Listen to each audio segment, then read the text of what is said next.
Alright, what's up guys? My name is Zach and today I am driving a 2009 Nissan Sentra. Up front is a 2.0 liter inline 4 and down below is a CVT. Now I am super excited to be driving this Nissan Sentra because I love driving well-kept, good condition cars that we used to see all the time, but nowadays we see less and less of. The Nissan Sentra was never anything special back in its day and it's still nothing particularly special now. But I think it played a big role in a lot of people's childhoods, a lot of people's upbringing, and so I'm excited to share this clean example with you today. This clean example was borrowed from Napleton Subaru in Schaumburg, so huge thank you to them. Their information is found down in the description below, and we'll talk more about them at the end of the video. You can also submit your own vehicle and have it reviewed by me here on the channel. You can head on over to my website, zackpradel.com/submit.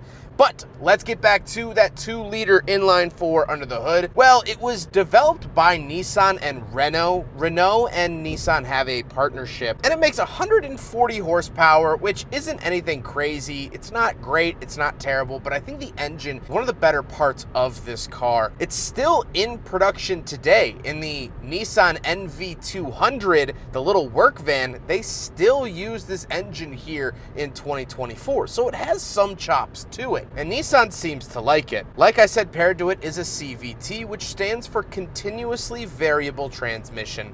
And this is where the wheels fall off the wagon just a little bit. Back in this era, CVTs were pretty new to production cars. They've been on snowmobiles and things like that since I believe like the 80s or 90s. It's CVT technology, but they started using it in more economy cars throughout the 2000s, and Nissan was one of the early adopters, that and Subaru. And so these systems aren't very reliable. These transmissions aren't very good. A lot of slippage happens, a lot of transmission replacements for these vehicles. And so if you are looking to buy a Sentra, try to buy as low mileage as possible or see if there has been a CVT replaced on it. Just something to look out for. Last but not least, the Sentra is front-wheel drive. So how does it feel to drive the Nissan Sentra?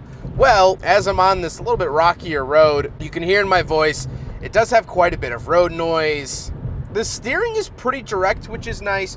The ride isn't anything special, and overall, it's a very economical, very mundane experience. Now, they did offer these with manual transmissions, and I feel like that would add a lot more fun to the vehicle, but in this automatic, slushy configuration, I'm just not really falling in love with how it drives.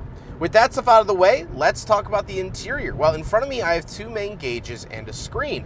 Off to the left is my tachometer, off to the right is my speedometer, and in the center, I do get a little digital readout giving me my fuel and coolant temperature, as well as my odometer.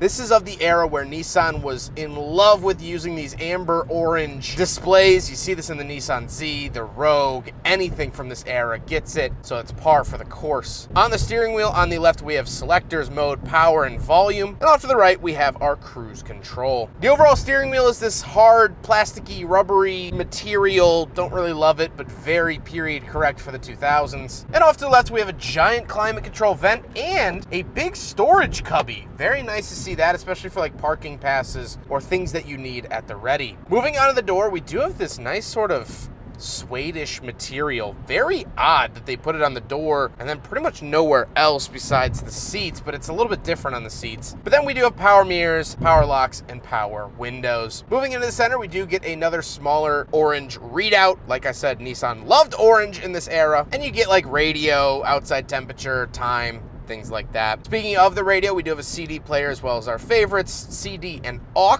button, tune, seek, things like that. Very basic radio, but this is the standard Sentra radio. And then we do have very simple climate controls. Off to the left is fan speed, in the center is temperature, and off to the right is where to send it. We also do get a little hazard switch accompanying the shifter in the center. Very standard shifter used in a lot of different Nissan products. Big button on the left side. That's pretty much it. We do have a little cubby down below, and then we have cup holders. So we will do a big freaking bottle test, and it fails. Wah, wah, wah. But these cup holders are very interesting, actually, because you spin this dial according to the size of drinks that you have. So to the bottom left is 2 small drinks, upper left is 2 large drinks, and over to the right is a large and a small drink together. I've never ever seen a car where you input the size of your drinks to the cup holder. That is something wacky and weird found in the Nissan Sentra that's otherwise rather bland and boring. Behind it is a little extra cubby. We do get a center console with a 12-volt outlet in the back. And we'll talk about the seats. The seats are cloth. They are decently comfortable. They do have a little bit of give to them, a little bit of squish to them, which isn't always found in economy cars. Sometimes they feel hard as bricks, and that's not the case here in the Sentra. However, speaking of seats, we do have back seats. So let's go do a back seat review. All right, so we're in the back of the 2009 Nissan Sentra, and these seats are hard. The front seats are fine, but these do not have very much give to them, and they're not very pleasurable. That's okay. I'm not expecting Rolls-Royce quality back here. It's a Nissan Sentra. What do you expect? In terms of amenities, I do have a pull-out cup holder / armrest. I don't get vents. I have power windows. That's a plus over the Dodge Neon that I recently drove. But other than that, yeah, not much going on back here. Let's hop into the trunk and see if there's anything brewing back there. All right, around the back of the Sentra, we do have a key fob here, but it does not have a trunk release. So we got to do it manually, and that's okay. Open it up like that. And here we have the trunk of the Sentra. Very, very deep where it's not super wide, but honestly, for a little economy car, I have to say this is pretty good, especially better than like a Mitsubishi Mirage or small little hatchbacks of that time. This sedan actually has a decent amount. I'm very happy with it.